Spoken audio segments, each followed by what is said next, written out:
Good evening friends, स्वागत है आपका रामानुज मैथ्स क्लासेस चैनल पर। स्टूडेंट, कल जो हमने एक वीडियो शेयर किया था स्टूडेंट, आपके ऑल इम्पोर्टेंट थ्योरम से रिलेटेड, उसमें जो कुछ टॉपिक्स बाकी रह गए थे स्टूडेंट, उनको आज हम डिस्कस करेंगे। इसमें सबसे पहले हम ले रहे हैं, बहुत ही इंपॉर्टेंट टॉपिक है, that is complex analysis.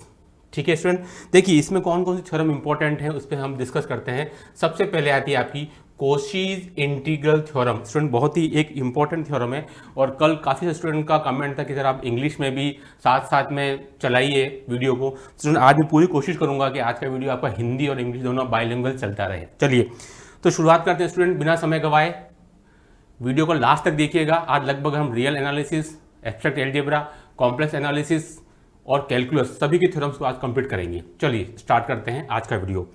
Koshi integral theorem, देखिए स्टूडेंट इसका स्टेटमेंट क्या है, let F Z be analytic. ठीक है स्टूडेंट, देखिए एफ जेड क्या है, एक एनालिटिक फंक्शन है। हम जानते हैं कोई भी फंक्शन एनालिटिक कब होता है, जब उसके अंदर ये वाली प्रॉपर्टी वो फॉलो करता है, U X equal to V Y and U Y equal to minus का वी एक्स। तो कहने का मतलब एफ जेड जो फंक्शन है वो एक एनालिटिक फंक्शन है और वो ये जो कंडीशन है, इस पर भी बेस्ड क्वेश्चन कई बार आता रहता है, ये इस बात को ध्यान रखिएगा। ठीक है, मैं आपको थ्योरम के साथ साथ बिसाइड इसके साथ साथ कौन कौन से और क्वेश्चन बन सकते हैं वो भी डिस्कस करते चलेंगे। ठीक है, स्टेटमेंट क्या, let F Z be analytic. तो एनालिटिक का मतलब आपको समझ में आ गया होगा, जो फंक्शन इस टाइप की कंडीशन को फुलफिल करता हो, U X equal to V Y and U Y equal to minus का वी एक्स। तो आगे चलिए, F Z be analytic and its derivative, इसका जो अवकलज student F dash Z be continuous. ठीक है, तो ध्यान रखिएगा क्या क्या चीज़ों को डिस्कस हो रहा है कि एफ जेड तो एनालिटिक है और इसका जो डेरिवेटिव है एफ डैश जेड वो क्या स्टूडेंट कंटिन्यूस है in a simple connected domain, in a simple connected domain, in a simple connected domain D, then. ठीक है, क्या बोलेंगे इसको, एफ जेड एक एनालिटिक फंक्शन है और उसका derivative, first derivative F dash Z continuous है एक सिंपल कनेक्टेड डोमेन डी में, then statement C close contour C F Z D Z का जो integration student, that is what, that is the value of zero. ठीक है, तो इसमें हमारे पास कौन कौन सी चीजें आपको ध्यान रखनी है। फर्स्ट, एफ जेड, मैं आपको बता देता हूँ क्या क्या चीज़ें आपको नोटिस करनी है। एफ जेड एनालिटिक होना चाहिए, जहाँ से क्वेश्चन बनता है। एफ डैश जेड कंटिन्यूस होना चाहिए, जहाँ से क्वेश्चन बनेगा कि भाई इसका फर्स्ट डेरिवेटिव की क्या प्रॉपर्टी है। तीसरा, ये इंपॉर्टेंट है कि आपका जो सिंपल कनेक्टेड डोमेन होना चाहिए, ये आपका मल्टीपल कनेक्टेड डोमेन नहीं होना चाहिए। यहाँ से भी क्वेश्चन बन सकता है, multiple connected domain is not allowed. Student, अब हम ज़्यादा डिस्कस नहीं करेंगे डीपली में जाकर के कि आज बहुत सारे थ्योरम्स हमको कवर करनी है, इसलिए बस क्वेश्चन कहाँ से बन सकता है वो आप ध्यान में रख लो बस। Analytic F Z, F dash Z continuous and simple connected domain D, not multiple connected domain. तब ऐसी कंडीशन में close contour C F Z D Z की वैल्यू स्टूडेंट हमारे पास में क्या होनी चाहिए, इट मस्ट बी जीरो। ठीक है, चलिए ये हमारी आज की फर्स्ट थ्योरम। अब आ जाइए सेकंड थ्योरम पर। ठीक है, देखिए सेकंड थ्योरम का स्टेटमेंट है स्टूडेंट, मैं नाम लिख देता हूं, दैट इज कोशी गोरास्ट, GOURSAT। ये भी इंपॉर्टेंट थ्योरम है, कोशी गोरास्ट थ्योरम। ठीक है, देखिए अब इसमें क्या है, कोशी गोरास्ट थ्योरम में और उसमें क्या डिफरेंस आया था स्टूडेंट। इस थ्योरम में हमको जो एफ डैश जेड है उससे छुट्टी मिल जाती है। कोशी इंटीग्रल थ्योरम में आपके पास में एफ जेड भी था और एफ डैश जेड भी था, लेकिन यहाँ इन दोनों डिफरेंस क्या आता है कि इसमें कहीं भी आपको एफ डैश जेड नजर नहीं आएगा, उसके अलावा एज इट इज स्टेटमेंट है। कैसे देख लीजिए कि लेट, मैं आज इंग्लिश में भी लिख रहा हूँ, इसको हिंदी में अपन समझते चलेंगे। Let F Z be analytic, ये उसमें भी था, in a simple connected, in a simple connected domain D, यहां पर भी सिंपल कनेक्टेड है, नॉट मल्टीपल कनेक्टेड। देन, ठीक है, then close contour C F Z D Z value equal to 0, ठीक है।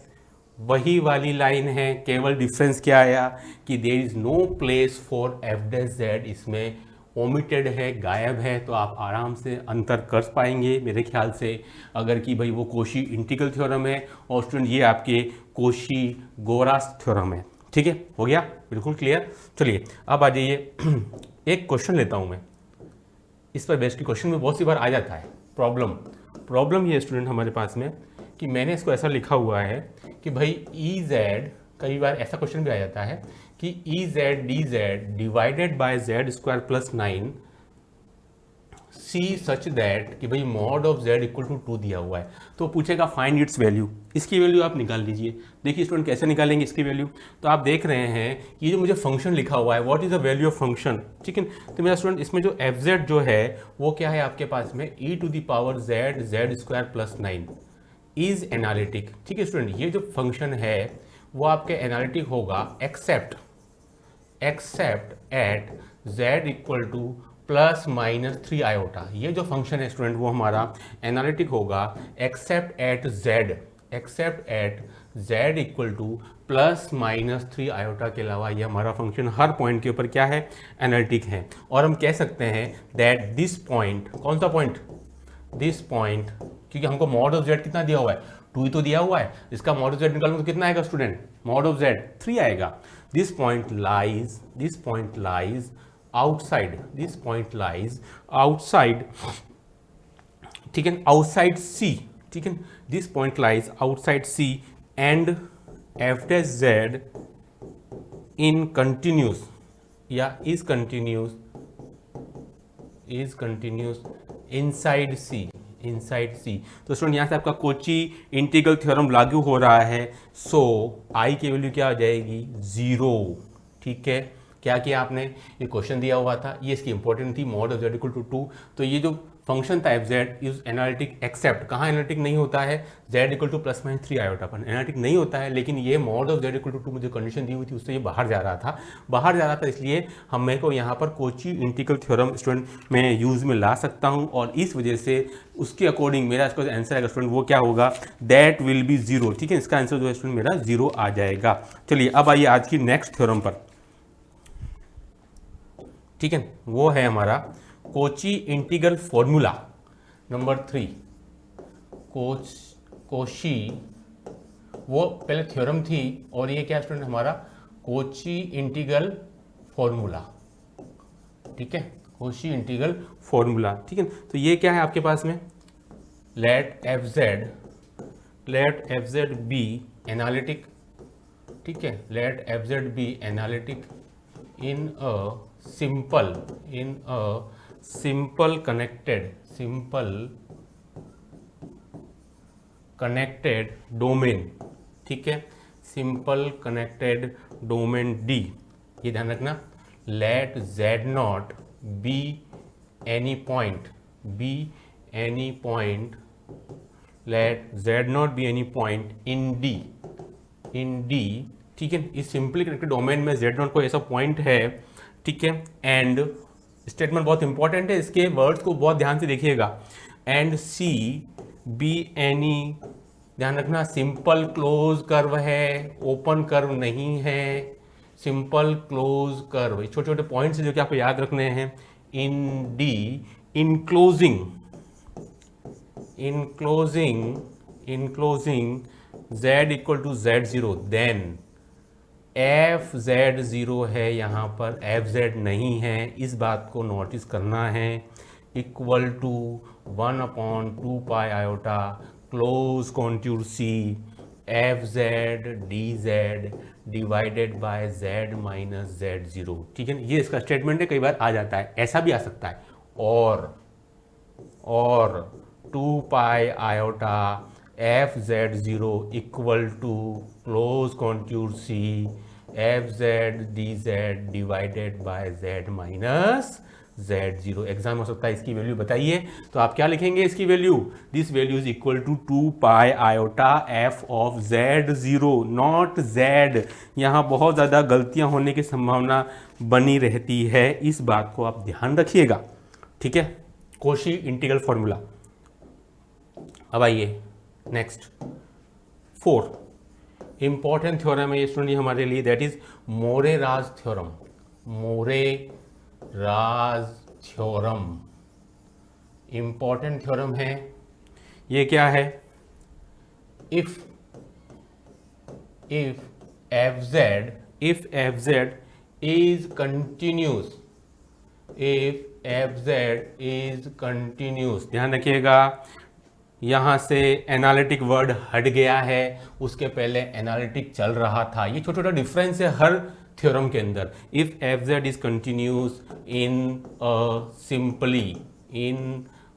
Simple connected domain, in a simple connected domain, and if c f z d z equal to 0, ठीक है। F Z कैसा student? Continuous and not analytic in a simple connected domain D. ये तो word सभी में चल ही रहा है, इसको अच्छे से पकड़ लीजिएगा। एंड इफ ये भी है, F Z is equal to 0 for every simple closed curve C, for every simple closed curve C in D,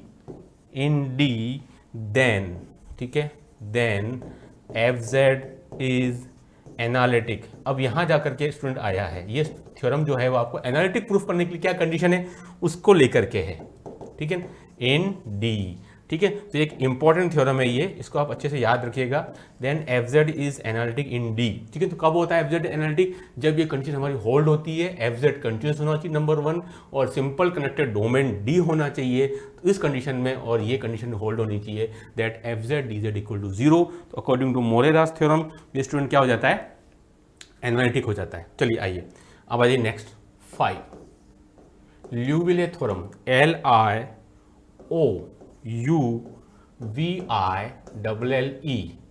ये भी इंपॉर्टेंट थ्योरम है। फर्स्ट शिफ्ट या सेकंड शिफ्ट में कहीं ना कहीं थ्योरम पूछी गई थी जरूर, जो फीडबैक मिला उसके अकॉर्डिंग, ठीक है। देखो, इफ एन एंटायर फंक्शन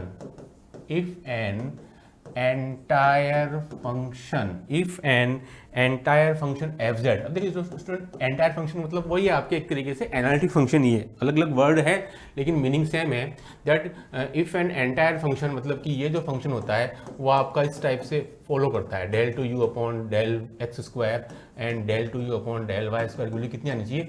0, ठीक है। इसको कंडीशन फॉलो कर लेता है। तो एंटायर फंक्शन जो होता है वो एक तरह का एनालिटिक फंक्शन ही होता है। If an entire function F Z is bounded, इसमें A is bounded for all values of z in the finite complex plane, then ये इंपॉर्टेंट है, यहाँ ध्यान दीजिएगा, then fz must be a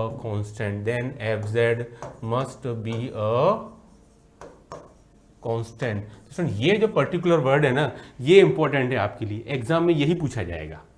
इतना सारा आपको दे देगा, that if an entire function F Z is bounded, okay, number 1 for all values of Z in the entire complex plane, then what is the nature of F Z? तो F Z is constant according to Liouville theorem, ठीक student. तो हमने आपको 5 theorem बताई थी complex analysis की, जो बहुत ही इंपॉर्टेंट थ्योरम्स हैं, और मुझे उम्मीद है कि अगर कोई थ्योरम आती है तो स्टूडेंट इन ही में से ही आएगी, ये भी कंफर्म है, ठीक है। इसके अलावा कुछ भी नहीं आएगा अगर कॉम्प्लेक्स एनालिसिस की थ्योरम पूछी जाती है तो। चलिए अब आते हैं रियल एनालिसिस पे, है ना। रियल एनालिसिस की थ्योरम्स है रीमान इंटीग्रेशन की, सारी नहीं लिखवाऊंगा, जो इंपॉर्टेंट है और एग्जाम में जनरली पुटअप होती है वही टॉपिक है। रीमान इंटीग्रेशन टॉपिक कौन सा है? रीमान इंटीग्रेशन, ठीक है। हाँ, अब आ जाइए रीमान इंटीग्रेशन, ठीक है। चलिए देखिए इसमें कौन कौन से हमारे पास थ्योरम्स हैं। नंबर 1 थ्योरम, ठीक है, थ्योरम को मैं लिखते जाऊंगा, उसको आप नोट डाउन करते जाना। इंग्लिश में लिखूंगा फिर हिंदी में भी। Every monotonic function every monotonic function, monotonic मतलब क्या होता है, एक दिष्ट, every monotonic function is R integrable, integrable, इसको हिंदी में मैं लिख दूंगा, प्रत्येक एक दिष्ट फलन, प्रत्येक एक दिष्ट फलन, आप इससे परिचित हैं अच्छे से मोनोटोनिसिटी से, प्रत्येक एक दिष्ट फलन आर समाकलनीय होता है। ठीक है, तो स्टूडेंट ये क्वेश्चन कैसे आएगा, ये क्वेश्चन आएगा आपके कि ट्रू और फॉल्स स्टेटमेंट में आपको 4 स्टेटमेंट लिख दिए जाएंगे, find what is true statement, तो आपको इसको ढूंढना है कि कीवर्ड्स क्या है इसका कीवर्ड है every monotonic function is what R integrable. तो इसकी ये 2 कीवर्ड हैं जो कि आपको ध्यान रखने हैं, बहुत ही इंपॉर्टेंट थ्योरम है। चलिए आइए नंबर 2 थ्योरम है। ठीक है, देखिए इसको मैं नंबर 2 थ्योरम पर इसको मैं लिख देता हूँ इंग्लिश में, फिर हिंदी में लिखेंगे। That if a function F is bounded, जो सारे क्वेश्चन आए हुए हैं आपकी CSIR नेट या TGT PGT अदर स्टेट में वही लिख रहा हूँ, या कॉलेज लेक्चर वगैरह में, F is bounded and, second theorem है इफ अ फंक्शन, कोई नाम नहीं इन थ्योरम्स का, if a function F is bounded and has only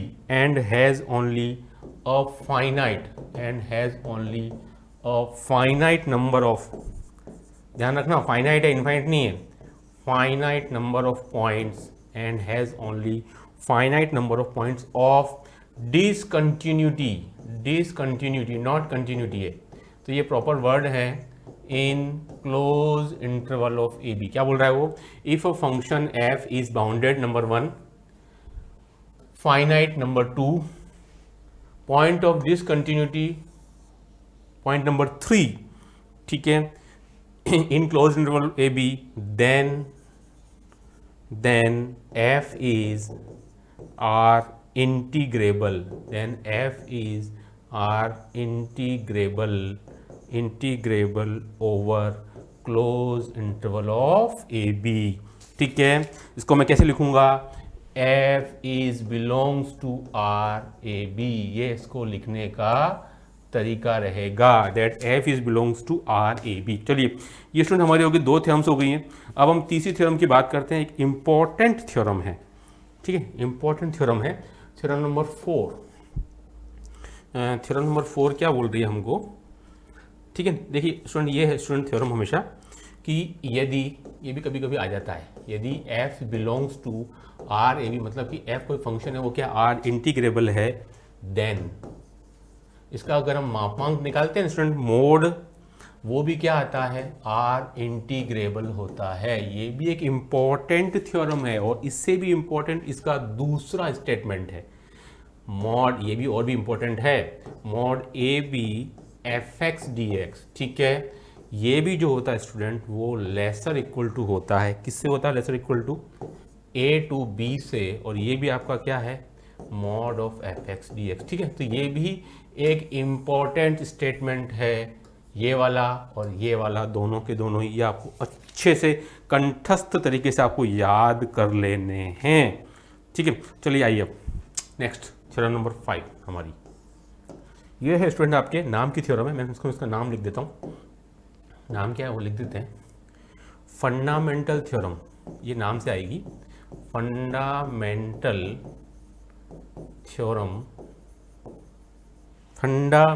theorem of integral calculus,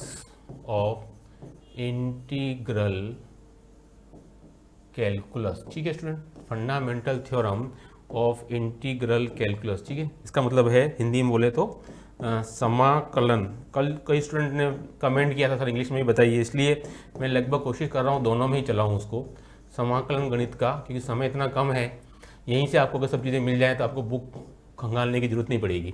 ठीक है, देखिए समाकलन गणित का मूल प्रमेय क्या बोलता है स्टूडेंट कि इफ एफ क्या है, आर इंटीग्रेबल है, if F belongs to R A B and there exist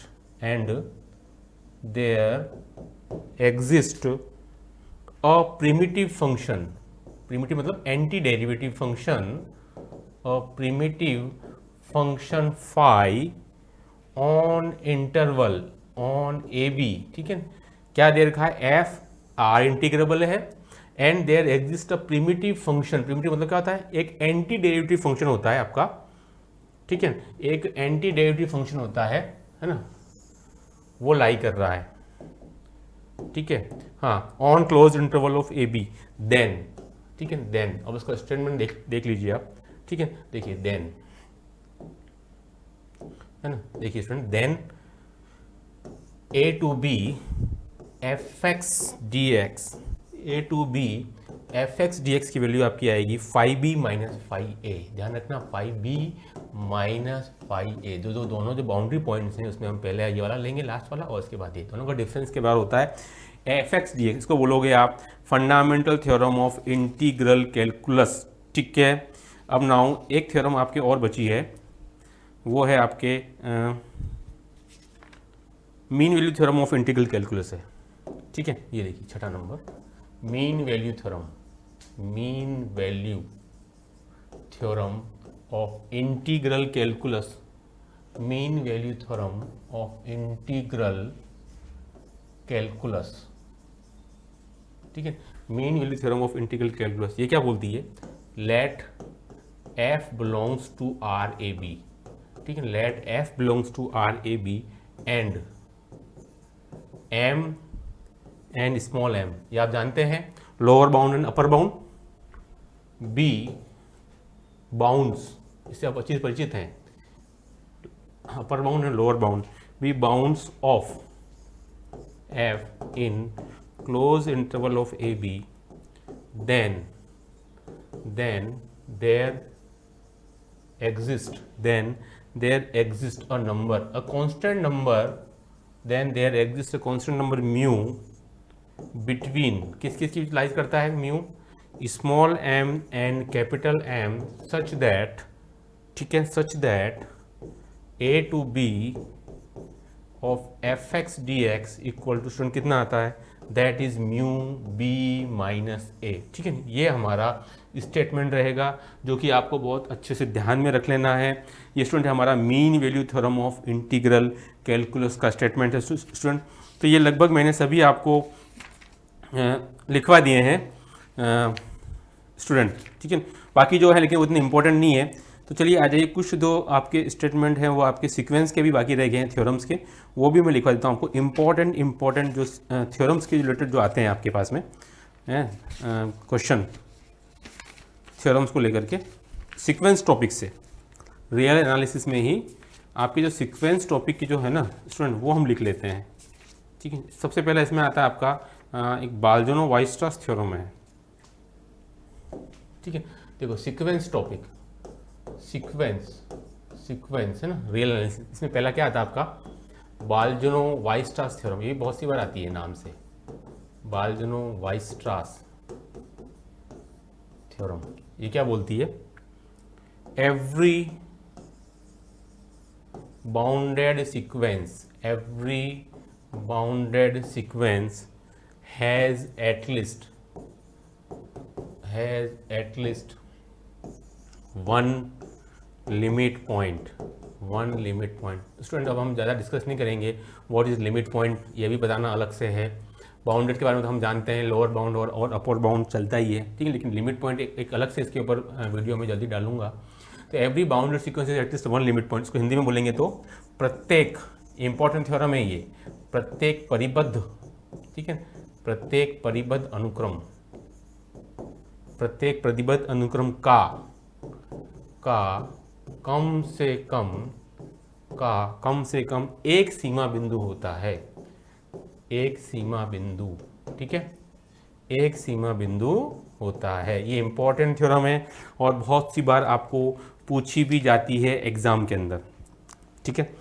और देखिए, और दूसरी नंबर की थ्योरम जो इंपॉर्टेंट है आपके, ये बहुत सी बार पूछा जाता है, every convergent sequence is bounded, यही बहुत सी बार आती है थ्योरम, ठीक है। क्या बोलेंगे इसको, ध्यान रखना, कन्वर्जेंट है, डाइवर्जेंट नहीं है। प्रत्येक अभिसारी और अपसारी में एक वर्ड का अंतर है। प्रत्येक अभिसारी अनुक्रम परिबद्ध होती है, ठीक है, प्रत्येक अभिसारी अनुक्रम क्या होती है, परिबद्ध होती है। स्टूडेंट बहुत ही इंपॉर्टेंट थ्योरम है ये वाली, ठीक है। फिर देखिए नंबर 3 पर, सारी थ्योरम्स में लिख देता हूँ आपको, सीक्वेंस जो जनरली एग्जाम में पुटअप होती हैं वो वाली। इफ सीक्वेंस एक्सन, इसको लिखने का तरीका है, sequence of X N is a convergent sequence, कैसा सीक्वेंस है, ये भी अभिसारी है, then its limit is unique. ध्यान रखना लिमिट पॉइंट नहीं है, दोनों में डिफरेंस है, ये लिमिट है और ये पहले वाला लिमिट पॉइंट था, उसके पहले वाला लिमिट इज यूनिक। इसको मैं अगर हिंदी में लिखूंगा तो क्या लिखूंगा, यदि सीक्वेंस एक्सन एक अभिसारी अनुक्रम है, ठीक है, सीक्वेंस एक्सन एक अभिसारी अनुक्रम हो तो, ठीक है, सीक्वेंस एक्सन एक अभिसारी अनुक्रम हो तो सीमा अद्वितीय होती है, ठीक है, क्या होती है, सीमा स्टूडेंट अद्वितीय, ये इंपॉर्टेंट वर्ड है, इसको बहुत ध्यान रखिएगा, यूनिक, सीमा अद्वितीय होती है। यही तो चीज़ें जो आपको क्वेश्चन एग्जाम में पूछ लिए जाते हैं और अगर अपन उसको अपन ध्यान से नहीं पढ़ते हैं तो वहाँ अपन मात खा जाते हैं, ठीक है स्टूडेंट। इन्हीं चीज़ों को आपको थोड़ा सा ध्यान रखना है बस, एग्जाम के अंदर यही चीज़ें आती हैं। एक और है number 4, if a sequence X N is convergent then, ठीक है, देन इसका जो मॉड आएगा ना स्टूडेंट वो भी कैसा होता है, ये इंपॉर्टेंट इसलिए हो जाती है, इज ऑल्सो कन्वर्जेंट, ठीक है, मॉड भी, but converse is not true, बस ये चीज़ का ध्यान रखना है, ठीक है। तो ये स्टूडेंट ये लगभग सभी थ्योरम्स मैंने आपको करवा दी हैं जो कि आपके सीक्वेंस पे जनरली बेस्ड आती थी, ठीक है। आपकी फीडबैक का अंतर रहेगा, कैसे लगे आपको हमारे आज ये सारे जो हमने दो तीन टॉपिक्स को मिला करके आज सारे थ्योरम्स आपके सामने करने की कोशिश की है। कल और जो थ्योरम्स कुछ बच गई हैं एब्स्ट्रैक्ट अलजेब्रा की और ग्रुप थ्योरी की, वो भी मैं आपको जल्दी तैयार करके और आपके सामने वीडियो बना दूंगा, ठीक है। Do like share and subscribe our channel. Okay, thanks.